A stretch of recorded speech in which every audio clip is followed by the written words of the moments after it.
Performance is a way to imagine things.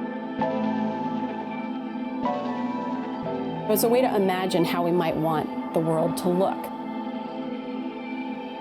That maybe we don't see that in our life right now, but we can put it together in a performance and we can see it on stage, which maybe helps us think, maybe it could be different.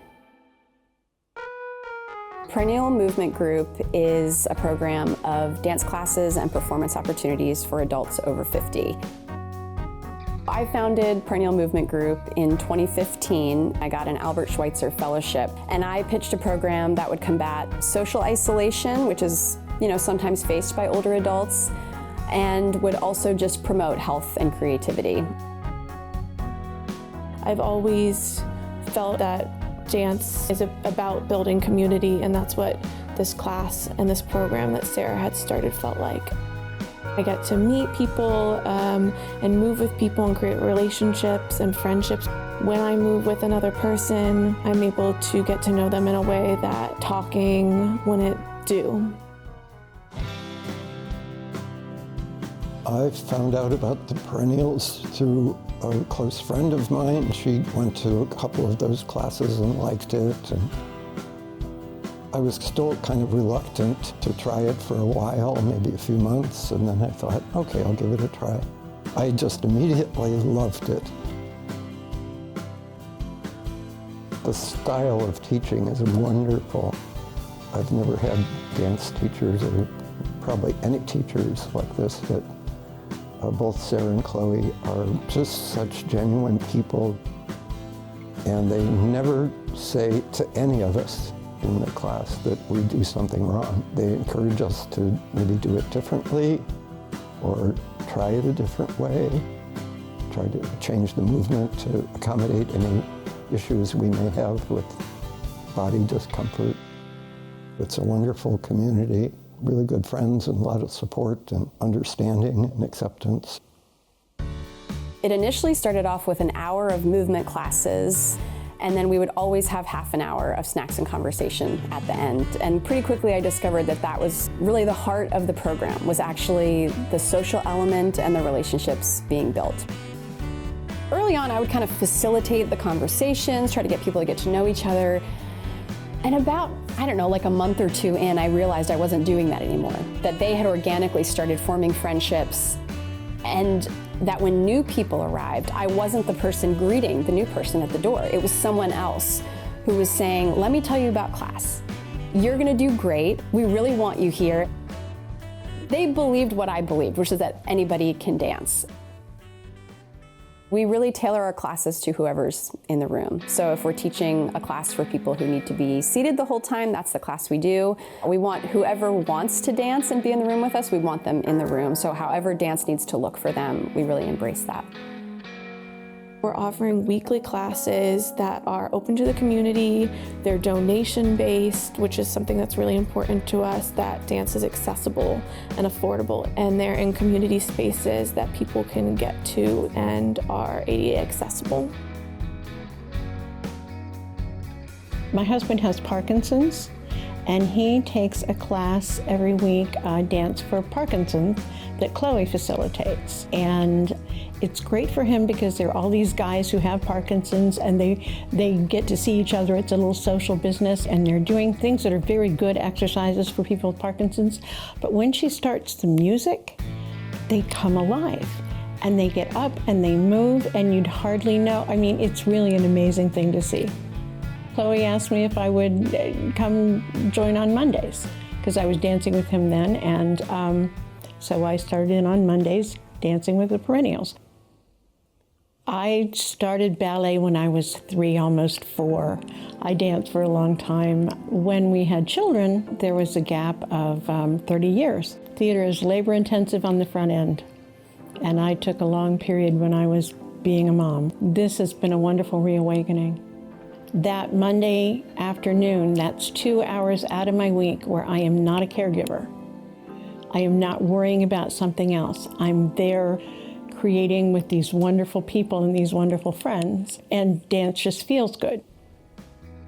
The other component of Perennial Movement Group is our performance ensemble, and they're very committed to our weekly rehearsal process, and we're generating new work constantly.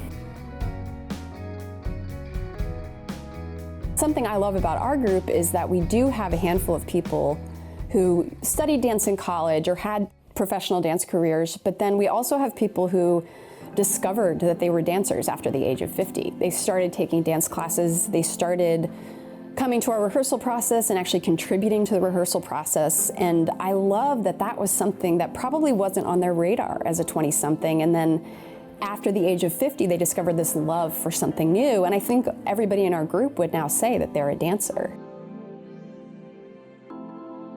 I got into the group through the VA Whole Health Program. They give vets courses in art, music, different areas. And so I was taking this one watercolor class. One of the ladies in my class named Gloria, she came in one day, she was just beaming with excitement about a movement class. And Gloria used a walker. So she just told us, oh, you gotta try it out, you gotta try it out. So I signed up for the movement class. And I really enjoyed it. And Sarah and Chloe thought that I might be interested in this group. It really has expanded my idea about what dance is for all body types, all ages. A really sad thing that people say that, yeah, when you get to a certain age, your performance career is over. With Perennial Movement Group, it just isn't, because we have an ensemble of dancers and the youngest person is 70 years old, and they are performing more often than me, several times a year. Early on in one of the showcases we did, they walked backstage and they were stopped immediately. We knew where to go, and there was a young person inside and said, oh no, this isn't for the grandparents. We're like, we're performers, we're here to dance. So that's fun. It's just been such a delight to see them do this, but then also to see the younger dancers start to change their perception. And I think they've been really embraced by the local dance community to the point where, we're doing an intergenerational project because the younger dancers were asking, can I dance with the perennials? And I just thought that was so interesting. It wasn't the older adults saying, oh, we want the young people in the room. It was the younger people saying, I want to dance with them. And so it makes me think that the perennials are also, they're playing a role in the community where they're saying, look, you don't have to stop dancing. You don't have to stop being an artist. You actually have a whole career ahead of you. You don't have to think of yourself as having some expiration date, because we're just going to keep dancing.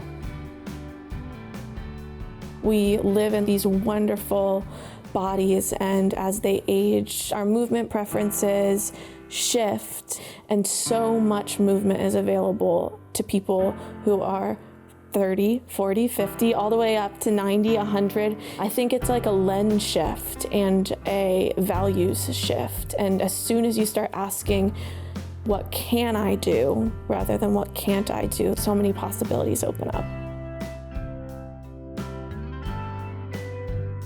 We were at this thing in Cleveland. We performed on Friday, and Saturday people were still coming up going, we love you, and you're my hope. And oh my goodness, when I'm 60, I hope I'm like you. And I'm like, I'm 75. So, that part it's wonderful. I think we're told, as we age, as you age, you matter less. We care less about you. We don't want to hear your perspectives on things. Your bodies can't do what they used to do. And so I think in a way, we as younger people, we're oh, we have to shelter ourselves from what's essentially a reality of life, that your body is going to change over time. Can we say that we really embrace everything the body can do at every age? Can we value the young dancer in the room who's doing a million turns and doing all this beautiful virtuosic stuff? And can we value the dancer who just lifts their arm a certain way and brings it to their face? Can we say, yes, we want all of that in the rehearsal room? Another thing is just our bodies and our ages and our experiences are so different. And so the folks that I'm working with have this like wealth of knowledge and life experience that I don't hold. And their bodies have been through much different experiences than me in terms of maybe they have children and grandchildren, or they've like been to war, or they worked a job for 50 years, and like all those histories and memories are inside their bodies. And so I think there's just a consciousness of that, and that I'm always trying to honor who's in the room. And in that way, it's really not any different than teaching any other population, because that is my hope with everyone I teach, is that I'm honoring whoever's in the room. You know, it can just often be really segmented in our society. You're with young people when you're young, you're with older people when you're older, and we really feel like there's so much value in different generations being in the same spaces together. I think it's really important just for our kind of like collective imaginings about what life can be. We're putting it on stage, we actually think it's how the world should be. That's our vision for Perennial Movement Group and this performance ensemble, is that the audiences in Columbus are able to view the people on stage as not older people, but just people. They're older, but it's really their stories that are important, and that's what's being shared on stage. It's so cool to finish, especially when it's some kind of personal, odd thing that you're like, oh, wonder what they'll think, and then they're standing up and cheering. It's just great. I think it gave them not just entertainment, but it made them think that they could do more than they're doing. They could do more than sit in a chair all day. It kind of expands the way you think about things, you know? I'm not dancing in the body of an 18-year-old. You know, I got a sore shoulder, I got to step up a bag. But yeah, that doesn't mean I can't do anything. You know, we can dance where we are. Even if we're sitting in a chair, you can move your arms. Just because you're old, that don't mean you have to be stagnant.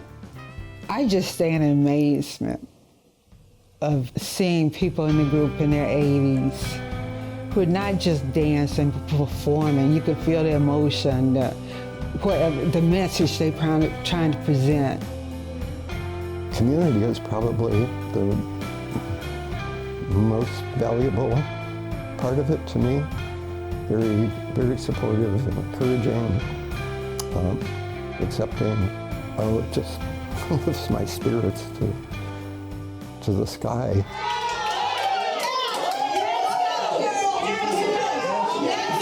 And it certainly makes Ajan look good.